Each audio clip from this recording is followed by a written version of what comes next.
Uh-oh.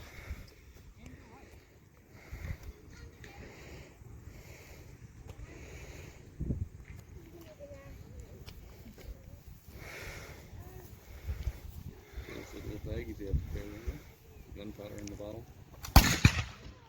Right on. That big puff of smoke.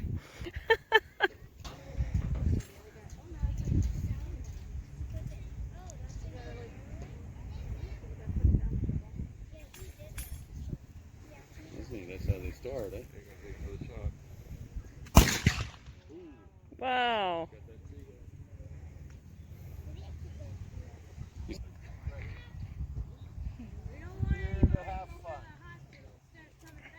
Weapon at the shoulder, bring it in front under the arm, lift open the hammer so that the can is open, reach into your cartridge box and take out one of these. This is a paper cartridge. It's a tube of paper with 120 grains of black powder inside and a 1 ounce lead ball. So black powder is the explosive or propellant that they used at the time. It was a mixture of charcoal, sulfur, and saltpeter, potassium nitrate. They wrapped it up in a paper tube like this with the ball. It's really not a bullet, it's a ball because it's round. It would all be wrapped up in here to make it much easier for the soldier. This way you don't have to measure out the powder each time, and you don't have to hunt around in your pocket for an extra bullet. It's all wrapped up in here. All you have to do is put it in your mouth and bite through with your teeth to open it. That's why soldiers, to join the army, had to pass a physical examination where they showed that they had a good set of teeth in their head to be able to bite open the paper. So, get them out, tear it open, spit out the extra paper, and pour some of the powder into the pan to prime it to help the sparks from the outside get inside the weapon. Then shut the prison over top, or the hammer to keep it from getting rained on or something.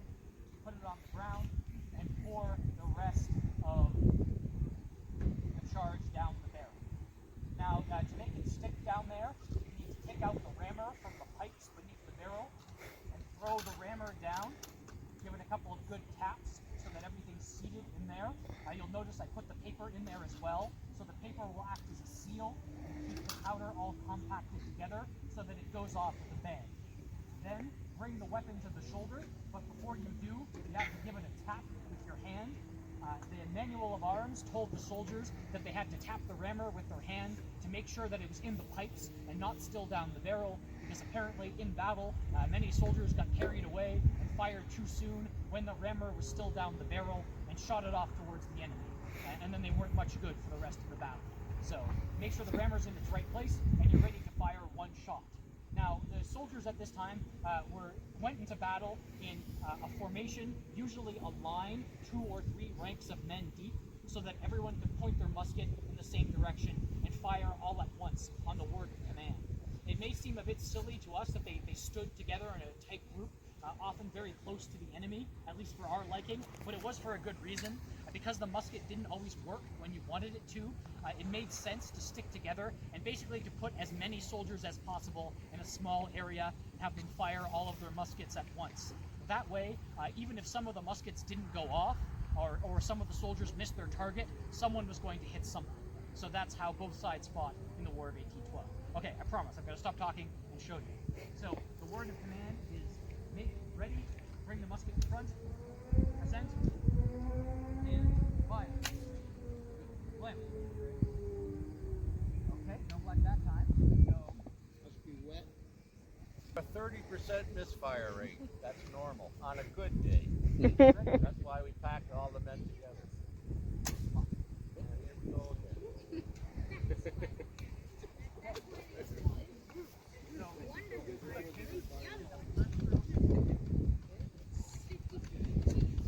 Flint, if the flint becomes dull, you won't get a spark. It should be razor sharp.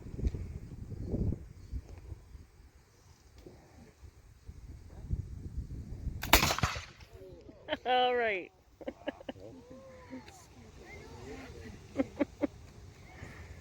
Is that how loud it would be in battle? Mine's one of these be louder. And you're on the field, the enemy could tell if the enemy had rifles in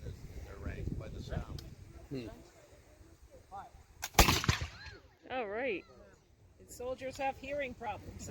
Pardon me? What? Yeah. Like I explained, I'm the 8-12 sniper. I actually have sights on this weapon, rear sight, the front sight, 300 yards maximum range. Or you can hit something got lucky. But anyways, this is loaded the same way. So my job was to pick off the enemy officers, breaking down the chain of command, and you cause confusion in their ranks, which helps defeat them. So, like I say, I don't load for speed, I'm loading for accuracy. Now, I'm not going to be standing in the line with the red coats in the big long line. I'll be off to the flank, maybe finding a little bit of cover, and picking off the enemy officers. This weapon loads exactly this way as the musket. About a little bottle of courage.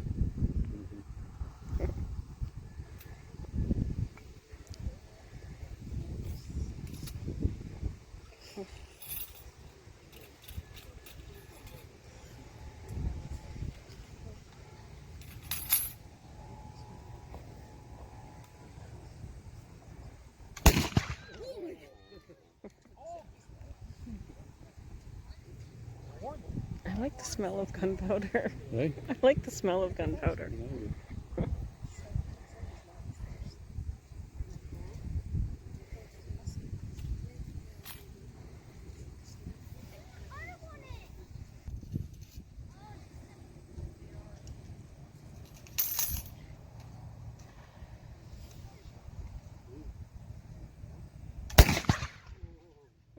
So as you can see, when these weapons go off, it's not just with a bang, but with a big puff of smoke as well.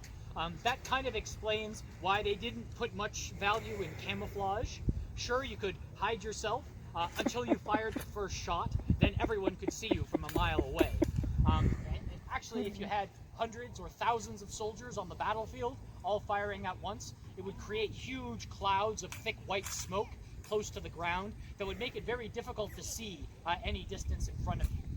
That's kind of why soldiers at this time dressed to impress for the battlefield. They wore bright colors like red for most of the British troops, tall hats, lots of ornamentation, lots of shiny metal on their uniforms so that they could make a good impression on the enemy and their friends could tell them apart on the battlefield. James, on the other hand, since he's representing a member of the militia here in Canada, they did not receive uniforms all the time. Often they wore their civilian clothes, which is basically what James is wearing, just what a man on the street or on the farm would wear around here. The only difference is that to set themselves apart from the American militia, who wore basically the same clothes, the Upper Canadian militia wore a white armband as a sort of field sign. Now, in addition to the firearms, soldiers also had weapons for hand-to-hand fighting. In the case of the regular infantry, that was a bayonet, like this one. It's a big steel spike on a socket, so it fits over the muzzle of the gun like this, and makes it into a type of spear. So when the soldiers were standing in line, they would all have the bayonet pointed in the same direction towards the enemy. This would keep social distance between them and the enemy, keep them away, and you could end the battle from charging at the other side with your bayonet.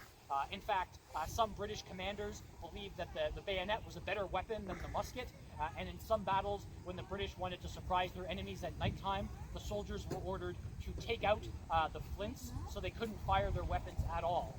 That way they couldn't give away that they were coming to the enemy, and they could sneak up on them at night.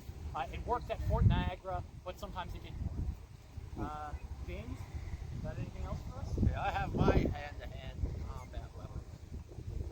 Tomahawk, a large hunting knife, hand-to-hand combat. Now the tomahawk, the militia fought along with the Iroquois warriors on the British side. Taught us how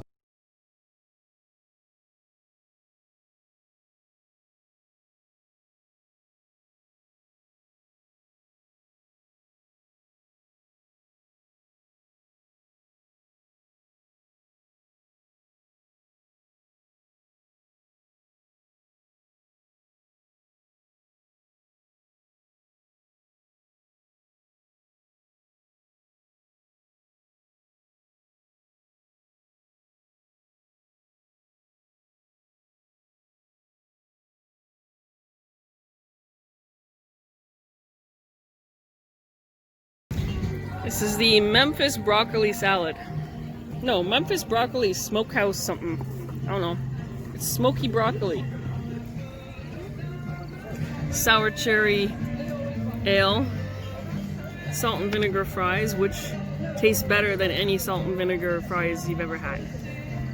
What do you got? Beef bruschetta sandwich.